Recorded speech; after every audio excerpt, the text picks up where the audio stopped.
माता पिता। तो द्वंद्व समास को पहचानने के लिए क्या काम है, इसमें द्योतक शब्द है, अगर नहीं है तो समझिए इसमें आपको बता देते हैं। माता पिता, पिता राम, भाई बहन, चाचा चाची, नाना नानी, ये सब क्या है, ये सब द्वंद्व समास है।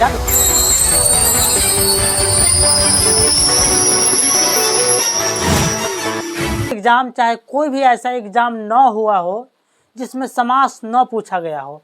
जहाँ हिंदी व्याकरण की चर्चा होती है वहाँ समास की चर्चा अवश्य होती है। ये बिहार बोर्ड के लिए 10th और 12th के लिए वेरी इम्पोर्टेंट है कि आप लोग समास पढ़ना। तो आप लोगों को आज समास की समस्या दूर करने वाला हूँ। तो चलते हैं टॉपिक पर। समास, समास दो शब्दों को मिलकर बना है, सम जोड़ आस। क्या समास की परिभाषा, दो या दो से अधिक शब्दों के मेल को समास कहते हैं। क्या, दो या दो से अधिक शब्दों के मेल को समास कहते हैं। समास के कितने प्रकार होते हैं, तो समास के क्योंकि 7 भेद होता ही नहीं है, 6 भेद होता है मूलतः। अब प्रधानता के अनुसार समास को 4 भेद होता है।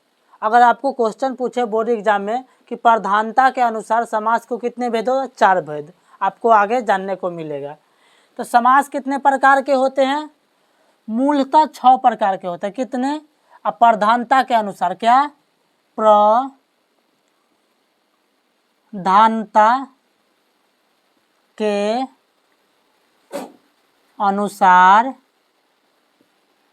समास को 4 भेद ही होता है। तो समास पहला है अव्ययी भाव समास, इसमें पूर्व पद प्रधान होता है। कौन, पूर्व पद प्रधान होता है। दूसरा है द्वंद्व समास, इसमें दोनों पद प्रधान होता है। तो आप लोगों को एग्जाम में पूछा गया है कि कौन सा ऐसा समास है जिसमें दोनों पद प्रधान हो, तो द्वंद्व समास। कौन सा समास, द्वंद्व समास।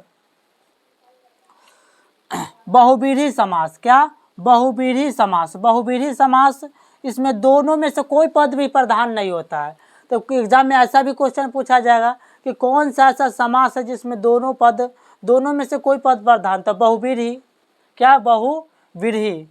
तत्पुरुष समास, अब ये महाराणा प्रताप वाला पुरुष नहीं है, ये में तत्पुरुष समास। तत्पुरुष समास उत्तर, क्या, इसमें उत्तर पद प्रधान होता है। कर्मधारय समास में उत्तर पद, क्योंकि प्रधानता के अनुसार कितने हैं, 4, यहाँ तक ही आपको मिल जाएंगे देखने के लिए। यही चारों है जो प्रधानता के अनुसार, अगर प्रधानता के अनुसार पूछे कितने समास होते हैं तो 4। कौन, अव्ययी भाव समास, द्वंद्व समास, बहुव्रीहि समास, तत्पुरुष समास। और ये दोनों इसी में से निकल कर, क्या, ये दोनों इसी में से निकल कर बना है कर्मधारय समास। कर्मधारय समास में उत्तर पद प्रधान होता है। दुगी समास, क्या, दुगु समास। दुगु समास में इसमें भी उत्तर पद प्रधान, क्योंकि ये तो इसमें से ही ना निकला है, तो ये इसीलिए इसमें उत्तर पद प्रधान होता है। आप लोगों को अगला क्वेश्चन है, क्या, अव्ययी भाव समास को पहचाने या परिभाषा। मैं लंबा परिभाषा नहीं लिखाने वाला हूँ, क्योंकि यहाँ शॉर्ट ट्रिक के बात होने वाला है। तो आप शॉर्ट ट्रिक से आप याद करिए, और एक बार वीडियो को देखने के बाद आपको समास की समस्या कभी नहीं आने वाला है। क्या, कभी नहीं आने वाला है। तो समास को पहचाने, समास के परिभाषा, समास को कैसे पहचाने, तो इसका समास में अव्ययी भाव समास में पूर्व पद प्रधान होता है। क्या, यही पूर्व पद प्रधान होता है। इसका पूर्व पद उपसर्ग होता है। क्या होता है, पूर्व पद उपसर्ग होता है। तो उदाहरण से आप लोगों को हम समझते हैं, आजीवन। आइए उदाहरण से, आजीवन, आजीवन। उपसर्ग, क्या कहा मैंने, पूर्व पद उपसर्ग होता है। तो क्या इसका अगला अक्षर है जो उपसर्ग नहीं है, आजीवन, आजोड़ जीवन, आजोड़ जीवन। तो ये क्या है, उपसर्ग है, उपसर्ग है। क्या है, उपसर्ग है। उसी प्रकार पूर्व पद छोटा होता है, इसका पहला पद क्या है, छोटा है। जैसे में रातों रात, क्या,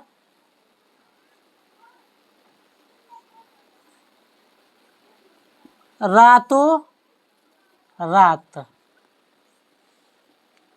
रातों रात, रातों रात क्या है, रातों रात कौन सा है, इसमें ये रा क्या है, उपसर्ग है। रातों रात, रा क्या है, उपसर्ग है, इसीलिए इसका छोटा भी है, पूर्व पद क्या है, छोटा है। उत्तर पद बड़ा होता है, उत्तर पद क्या है, आजीवन में देखिए उत्तर पद क्या है, बड़ा है। प्रतिदिन, क्या, प्रतिदिन, प्रतिदिन, प्रतिदिन, प्रति क्या है, उपसर्ग है। तो जहां कोई भी आपको पूर्व पद में उपसर्ग दिख जाए वो कौन सा समास होगा, तो अव्ययी भाव समास, अव्ययी भाव समास। का दूसरा टॉपिक द्वंद्व समास, क्या, द्वंद्व समास। द्वंद्व समास पहचाने कैसे, पहचाने या परिभाषा इसका एक ही है, विपरीत अर्थ वाले शब्द। द्वंद्व समास में क्या होते हैं, विपरीत अर्थ वाले शब्द होते हैं। एक साथ बोले जाने वाला शब्द, जैसे में राजा रानी, राजा रानी, राम सीता, एक साथ जो भी शब्द बोला जाता है वो द्वंद्व समास होता है। तो आप लोगों को एक साथ बोले जाने वाला शब्द योजक शब्द, योजक शब्द के मतलब जानते हैं, जिसके बीच में, दोनों शब्दों के बीच में अगर ऐसा चिन्ह रहे उसे योजक शब्द कहते हैं, क्या, योजक। ऐसा चिन्ह अगर लगा होगा तो उसमें वो हरगिज का द्वंद्व समास होगा। जैसे इसका मुख्य तथ्य है दोनों पद प्रधान रहेगा, आप लोगों को बताए थे द्वंद्व में दोनों पद प्रधान रहता है, क्या, दोनों पद प्रधान रहता है या दोनों पद बराबर रहता है, दोनों पद बराबर रहता है। उदाहरण से समझते हैं, माता पिता, देखिए इसमें योजक शब्द आ गया है, ये माता पिता। तो द्वंद्व समास पहचानने के सबसे आसान तरीका है कि उसमें योजक शब्द रहेगा, अगर नहीं है तो शब्द ये इतना तो आप लोगों के पास आते हैं, माता पिता,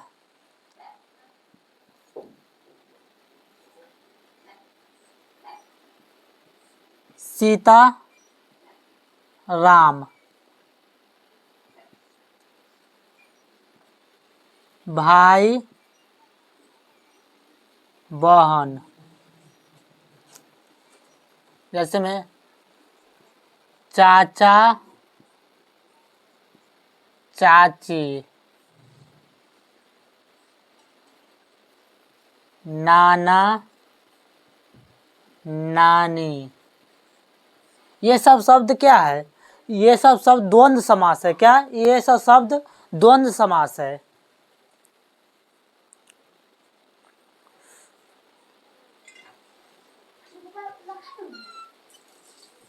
आटा चावल, आटा चावल, ये सारे शब्द द्वंद्व समास है। द्वंद्व समास के आटा चावल। तो आप लोग द्वंद्व समास को 5, अगर द्वंद्व समास आप लोगों को सही में समझ में आ गया है तो 5 ऐसे कमेंट करिए जो द्वंद्व समास हो। आगे चलते हैं तीसरा टॉपिक पर, बहुव्रीहि समास, क्या, बहुव्रीहि समास। बहुव्रीहि समास का परिभाषा हम लोग शॉर्ट ट्रिक पढ़ रहे हैं समास पहचानने की। तो बहुव्रीहि समास में परिभाषा इसका, दो पद मिलकर किसी तीसरे पद की ओर इशारा करता हो। इसका मतलब आप लोग आसान तरीके में समझिए, दो पद, जैसे आप लोग गए कोई चौराहे पर और दो लड़की खड़ी है, मान लो दो लड़की खड़ी है, दोनों अपने अपने पद पर खड़ी है। अब उससे पूछा कि क्या तुम मुझसे शादी करोगे, नहीं, वो तीसरे लड़की की ओर इशारा करा।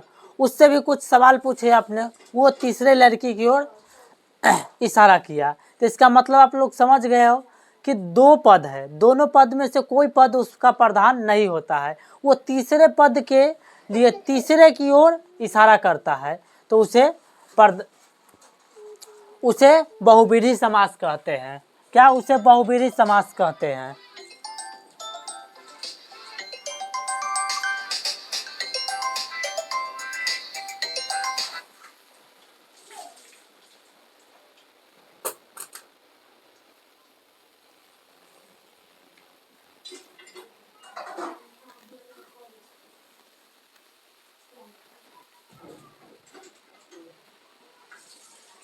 भाग रूपा।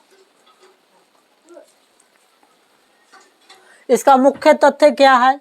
कोई पद प्रधान नहीं होता है। इसमें मैंने बताया था कि द्वंद्व समास में कोई पद प्रधान नहीं होता है। उदाहरण के लिए लंबोदर, क्या? लंबोदर। लंबोदर क्या आप लोग समझ सकते हैं? लंबोदर, लम है जिसका ओदर, तो ये कौन है? गणेश भगवान। कौन? गणेश भगवान।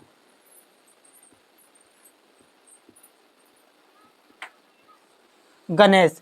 त्रिलोचन, त्रिलोचन का कौन है? तीन है जिसका लोचन, तो त्रिलोचन मतलब शंकर भगवान।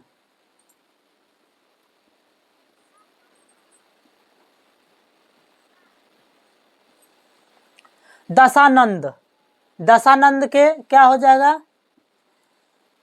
जिसका 10 मुख वाला। कौन? 10 मुख वाला। आप लोग समझ सकते हैं 10 मुख वाला कौन है? रावण। कौन? रावण।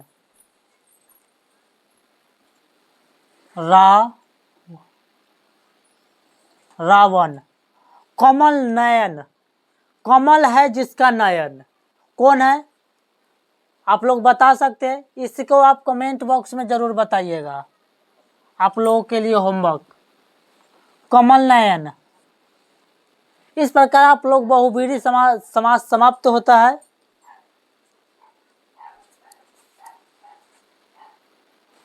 अब पॉइंट नंबर 4 पर चलते हैं। क्या? 4 पर द्विगु समास। क्या? द्विगु समास। इसमें इसके पहचान का नियम क्या है? इसका नामे में ही पूरा साम्राज्य छिपा है। कहा, कोई राजा कहा था कि मेरा नाम में पूरा साम्राज्य है भाई, तो इसका नाम खेला कर जाएगा। इसका आप नाम लीजिएगा, आप हरगिज का पहचान जाएगा। दुगु, दुगु मतलब क्या? दो। दो क्या है? संख्यावाचक। जहाँ कहीं भी आपको संख्या दिख जाए, संख्या शब्द से शुरू हो, 2, 4, 10, ये 11, 12 ये शुरू हो, तो इससे आप लोगों को समझ जाना है कि द्विगु समास है। जैसे मैं आप लोगों को बताता हूँ, इसका पहचान का नियम है पूर्व पद। पूर्व पद, पहला पद क्या होगा इसका? पहला पद संख्यावाचक। क्या? संख्यावाचक। जैसे मैं अंक में नंबर से नंबर 1, 2, 3, 4, 5 कोई भी संख्या हो, संख्यावाचक होगा। इसका मुख्य बिंदु क्या है पहचानने का? तो यह तत्पुरुष समास से निकला समास है। क्या? ये तत्पुरुष समास से निकला समास है। पहला ये हो गया। दूसरा, उत्तर पद प्रधान होता है। इसका क्या? उत्तर वाला पद, पहला पद प्रधान नहीं होगा, इसका दूसरा पद प्रधान होता है। दूसरा पद प्रधान होता है। पूर्व पद संख्यावाचक। पूर्व पद क्या होगा? संख्या। पहला पद क्या होगा? संख्यावाचक। दुगु, इसका नाम भी है दुगु समास, और संख्यावाचक भी है, संख्यावाचक। पूर्व पद क्या होगा? संख्यावाचक। पहला पद संख्यावाचक। उदाहरण से समझते हैं। दशानंद, दशानंद कौन है? रावण है। दशानंद रावण है। क्या यहाँ 10 के संख्या नहीं आया? 10 क्या है? ये संख्यावाचक नहीं हुआ, तो दशानंद। आप लोगों को इसमें समझना ये जरूरी है कन्फ्यूजन के। दशानंद, आप लोग दशानंद देखे बहुव्रीहि समास में भी आया होगा। क्या? दशानंद बहुव्रीहि समास में आया होगा, और इसमें भी द्विगु समास में भी आया है दशानंद। तो आप लोगों को यहाँ कन्फ्यूज कर देगा। डरने की कोई ज़रूरत नहीं है, एग्जाम में दोनों में से कोई एक देगा। क्या? एग्जाम में दोनों में से कोई एक देगा। अगर द्विगु समास है तो बहुव्रीहि नहीं रहेगा, बहुव्रीहि समास रहेगा तो द्विगु समास नहीं रहेगा, कोई एक ऑप्शन रहेगा। नौ रत्न, नौ है जिसका रत्न, नव रत्न, नौ। तो यहाँ नौ संख्या कितने? 9 से बोध होता है। चौराहा, 4 राहों का समूह। इसका विग्रह क्या हुआ? 4 राहों का समूह, यानी 4 रास्ता का समूह। इसमें संख्या का पहला पद क्या है? संख्या का 4 का। त्रिकाल, 3 है जिसका काल, त्रिकाल। त्रिकाल मतलब इसका 3 में बोध हुआ, इसलिए आप लोगों को समझ में। अगर आप लोगों को द्विगु समास समझ में आ गया हो, कमेंट बॉक्स में आप लोग जरूर लिखे, थम्स अप जरूर करिएगा कमेंट बॉक्स को। पंचमा है कर्मधारय समास। क्या? कर्मधारय समास। कर्मधारय समास का परिभाषा देखते हैं और पहचान करने का नियम क्या है। इसका पहला पद होता है जो पहला शब्द दूसरे शब्द का विशेषता बताता है क्या? पहला शब्द दूसरे शब्द का विशेषता बताता है। इसका मूल बिंदु क्या है? मूल बिंदु उत्तर पद प्रधान होता है। इसमें क्या उत्तर पद प्रधान होता है? पहला नंबर उत्तर पद प्रधान होता है।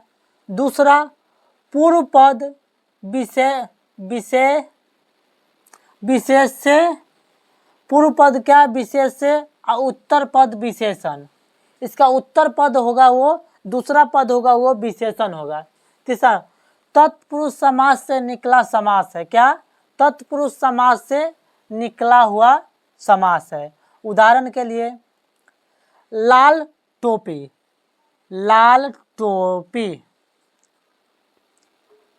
पहला क्या है? विशेष से। टोपी क्या है? टोपी की विशेषता क्या है? टोपी की विशेषता क्या है? कि वो लाल है। टोपी की विशेषता क्या है? कि वो लाल है। तो जहाँ कहीं भी आपको विशेषण और विशेष्य का प्रयोग होता दिख जाएगा, आप लोग समझ जाइएगा वो क्रमधारय समास है। क्या? क्रमधारय। टोपी लाल है। उजला घोड़ा, क्या? उजला घोड़ा क्या है? घोड़ा तो है, घोड़ा तो सब कलर होता है, बाकी ये घोड़ा के विशेषता क्या है? ये घोड़ा की विशेषता क्या है? कि ये उजला है। क्या? उजला है।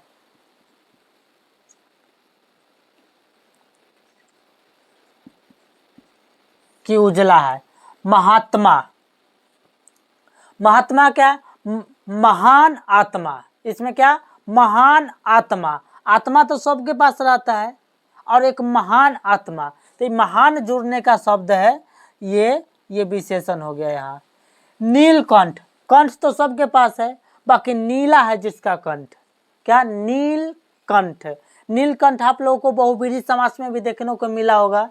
क्या? नीला कंठ आप लोगों को बहुव्रीहि समास में भी देखने को मिला। और कर्मधारय समास को तो याद रखना, दोनों में से कोई एक ऑप्शन आएगा। अगर कर्मधारय आ गया तो बहुव्रीहि नहीं आएगा, और बहुव्रीहि आएगा तो कर्मधारय नहीं आएगा। नीला कंठ तो सबके पास है, बाकी इसका कंठ नीला है। लाल मणि तो बहुत सारे कलर का होता है, बाकी इसका क्या है? मणि लाल है, तो ये क्या होगा? विशेषण। इसका पूर्व पद क्या होगा? विशेष से। दूसरा पद क्या होगा? विशेषण। तो आप लोगों को समझ में आ गया होगा। तो इसको 5 ऐसे और आप लिखिए कमेंट बॉक्स में, ताकि मैं आप लोगों को समझाने में आसान। क्या है हमारा होने वाला? तत्पुरुष समास। तत्पुरुष समास का परिभाषा या पहचान करने का नियम है, समास विग्रह करने पर कारक का कोई न कोई विभक्ति अवश्य आता है। अगर आप लोग समास कारक नहीं पढ़े हो तो इसी वीडियो के डिस्क्रिप्शन में आपको कारक का लिंक मिल जाएगा। हमारे वीडियो को जाकर पहले वो देखिएगा, तब आपको तत्पुरुष समास समझ में आएगा।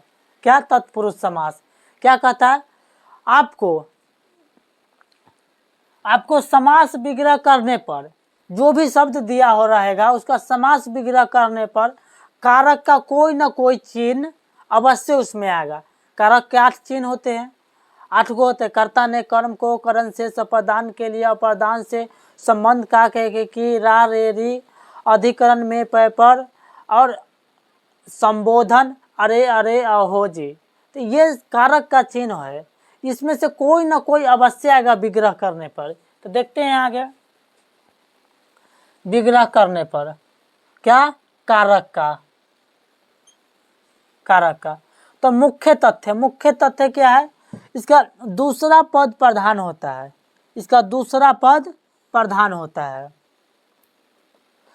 पद प्रधान होता है। पूर्व पद गौण रहता है। पूर्व पद क्या रहता है? गौण रहता है। पूर्व पद इसका गौण रहता है। और ये तत्पुरुष समास कितने प्रकार के? 6 प्रकार। आप लोगों को उतना नहीं पढ़ना है डिटेल्स में। आप लोग आगे PhD करेंगे, LAD करेंगे, इस सब में आता है, UP बोर्ड करेंगे, इस सब में आता है। 6 प्रकार। इतना आप लोग ध्यान में रखिएगा। इससे तत्पुरुष का कितने प्रकार? 6 प्रकार। समास के कितना पद का प्रकार? तो 6 प्रकार। और पद प्रधानता के अनुसार समास के कितने भेद हैं? तो 4 भेद है। आप लोग जरूर याद रखिएगा। वो 4 भेद कौन कौन है वो आप लोगों को आप बताए ही दिए हैं। उदाहरण से समझते हैं। जन प्रिय, क्या? जन से प्रिय, क्या? इसका विग्रह करोगे, समास विग्रह, तो क्या होगा? जन से प्रिय, जन से प्रिय। गुणहीन, इसमें क्या होगा? गुण से हीन। कौन सा कारक आया इसमें? करण कारक। कर्ता ने कर्म को करण से, तो ये से कौन है? करण, करण कारक। करण कारक। कर्ता क्या है? करण कारक है। से क्या है? ये करण कारक है। वैसा है मुंह मांगा, मुंह से मांगा। किससे से? मुंह से। आदमी कोई भी चीज मांगेगा तो मुंह से मांगेगा, और कुछ गलत मत सोचिएगा। आंख देखी, कुछ भी आप देखोगे आंख से ही देखोगे। गुरु दक्षिणा, ये शब्द बहुत खतरनाक है दोस्तों। गुरु दक्षिणा, तो आप लोगों को सच में लगता है कि सचमुच में आपने हमसे कुछ सीखा है, तो गुरु दक्षिणा के लिए आप लोग 10-10 कमेंट अवश्य करिएगा इस वीडियो पर। कितने? 10-10 कमेंट। जो भी लोग देख रहे हैं वो भी ये नहीं, इस टॉपिक में आपको क्या समझ में आया। अगर आप लोगों को कोई तकलीफें हैं तो आप लोग इसमें कमेंट बॉक्स से कोई भी डाउट बचा है तो कमेंट बॉक्स के जरिए आप लोग पूछ सकते हैं। तो गुरु दक्षिणा, गुरु दक्षिणा, गुरु से दक्षिणा, क्या? इसमें गुरु से दक्षिणा, दक्षिणा, गुरु से दक्षिणा, क्या? गुरु से दक्षिणा, गुरु दक्षिणा। तो इससे क्या है? से इधर हो गया करण कारक। तो इसमें समास विग्रह करने पर करण जब कारक का उपयोग हो तो आप समझ जाइएगा कि वो एकदम खाँटी तत्पुरुष है। क्या? तत्पुरुष है। क्या? खाँटी अहिर बानी क्या? तो आप लोग ऐसे नहीं, पगला नहीं है, बात नहीं करिए। गुरु दक्षिणा, गुरु से दक्षिणा। थोड़ा खांसी भी हो रहा है तो आप लोग, आपको समास खत्म हो गया। अगर वीडियो आपको अच्छा लगा हो तो चैनल को सब्सक्राइब और लाइक जरूर करिएगा। जय हिंद दोस्तों।